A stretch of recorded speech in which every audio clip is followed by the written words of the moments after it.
Hello Ganga, మీరు నా కోసమే బెంగపడుతున్నారు కదా బాబు. నాకు తెలుసు ఇప్పటిక మీరు నాతో సాక్ష్యం కూడా చెప్పించరు, అవునా? ఆ పని చేయకండి బాబు. అలాగే మీరు బెంగ పెట్టుకోకండి. నాకు ఆలోచన వచ్చింది, దాంతో అన్ని చిక్కులు తీరిపోతాయి. ఏమిటి నీకు వచ్చిన ఆలోచన?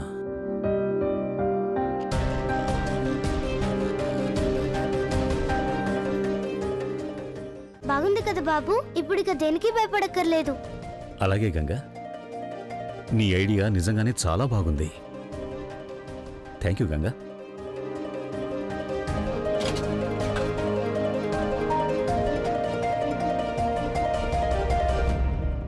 రాఘవి గారు, చెప్పండి. గంగ పేరు తీసేయకండి. తను మనతో పాటు కోర్టుకొస్తుంది. కానీ ఇందాకే కదా మీరు అన్నారు. మర్చిపోయాను రాఘవయ్య గారు. ఎప్పుడైనా సరే గంగ ఏదైనా చేయాలని సంకల్పించుకున్నప్పుడు తను వెనుకంజ వేయదు, ఏమైనా చేయగలదు. తనొక విచిత్రమైన దారి ఆలోచించి పెట్టింది, కోర్టుకు వచ్చే మార్గం. అది కొంచెం డేంజరస్, రిస్క్ కూడా ఉంది. అయినా మనం ఛాన్స్ తీసుకోవచ్చు. మనం గంగ వయసే ఉన్న, అంటే ఒడ్డు పొడుగు ఉన్న వేరొక అమ్మాయిని సిద్ధం చేయాలి. ఆ అమ్మాయి మనతో పాటు కోర్టుకొస్తుంది. అలాగే. దాంతో ఆ ఎమ్మెల్యే గూఢచారుల్ని బోల్తా కొట్టించచ్చు. నీకేమైనా పిచ్చి పట్టిందా? నువ్వు ఆ రౌడీల్నే బోల్తా కొట్టిద్దాం అనుకుంటున్నావా? కుదరదు. వాళ్ళు చాలా తెలివైన వాళ్ళు. ఒక్క సెకండ్లో అర్థమైపోతుంది. నీ ప్లాన్ అంతా ఫెయిల్ అయిపోతుంది. అదేం ఫెయిల్ అయిపోదు, నేను చెప్తున్నాగా. నువ్వు అర్థం చేసుకోవెందుకు? నువ్వేమైనా ఝాన్సీ రానివా, లేదంటే సూపర్ మ్యాన్ వా? నేను నీ గురించి బెంగపడుతుంటే నువ్వేమో నా మాట వినట్లేదు. నా గురించి బెంగపడమని నేనేమైనా చెప్పానా నీకు? బెంగపడకు. నేను చెప్పేది నువ్వెందుకు అర్థం చేసుకోవు సాగర్? బాబుగారి కోపం పోగొట్టడం నాకు చాలా ముఖ్యమైంది. నా తప్పుని నేను సరి చేసుకుంటే బాబుగారికి నా మీద మళ్ళీ ఇష్టం వస్తుంది.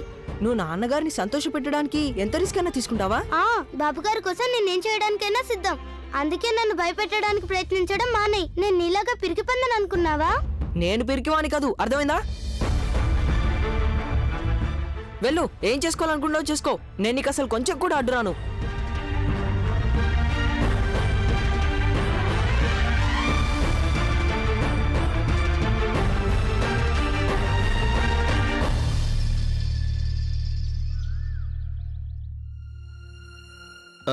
వకీలు గారు, దానివల్ల మా అమ్మాయికి ఎలాంటి ప్రమాదం రాదు కదా? రాదు. ఈ విషయంలో మీరు భయపడక్కర్లేదు. ఒకవేళ అలాంటి అవకాశం ఉంటే నేను మీకు చెప్పేవానే కాదు. చూడండి, మీ అమ్మాయి భద్రంగా ఉండేలా చూసుకునే బాధ్యత నాది. తనకి ఏ ఆపద రాకుండా జాగ్రత్తగా చూసుకుంటాను. మీరేం భయపడకండి. అయినా తనకు గనక ఏమైనా జరిగితే? ఏమీ జరగదు. మిమ్మల్ని నేను కొంచెం కూడా బలవంతం పెట్టడం లేదు. నేను చెప్పేదొకటి, ఆ దుర్ఘటన వల్ల ఎంతోమంది అమాయకులైన పిల్లలకి వాళ్ల తల్లిదండ్రులు లేకుండా పోయారు. వాళ్ల కుటుంబానికి న్యాయం కోసం చేసే పోరాటంలో మీరు ఎలాంటి చిన్న సాయం చేసినా అదే చాలా గొప్పది. అసలు నాకే గనక కూతురుంటే నేను మిమ్మల్ని అడిగేవాణ్ణి కాదు. చూడండి, నేను నా ప్రాణాలనే ఇస్తాను గాని ఈ పిల్లకెలాంటి ఆపద రానివ్వను. ఇది మీకు నేను వాగ్దానం చేస్తున్నాను. అయినా కూడా మీరు ఏం చెయ్యాలో ఏం చేయకూడదో మీరే నిర్ణయించుకోండి.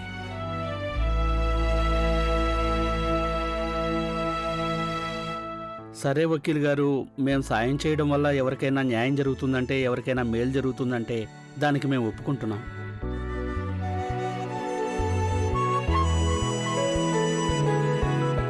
Thank you. రేపు ఉదయం మీరు ఇక్కడికే వచ్చేయండి. పాపని గంగ మాదిరిగా తయారు చేయాలి కదా? సరే, మేము రేపు ఉదయం ఇక్కడికి వస్తాం.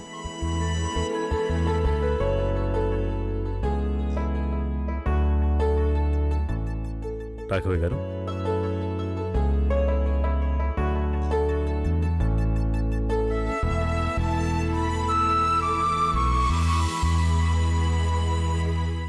ఇలా జరిగిందేంటి? వాళ్ళనుకున్నట్టే జరిగిందంటే ఆ గంగ సాక్ష్యం చెప్పడానికి అక్కడికే వెళ్ళిపోతుంది. అప్పుడు తన బాబుగారిని గెలిపించానని గర్వంతో తల ఎగరేసుకుని గొప్పగా ఇంటికొచ్చేస్తుంది. మరిప్పుడెలా?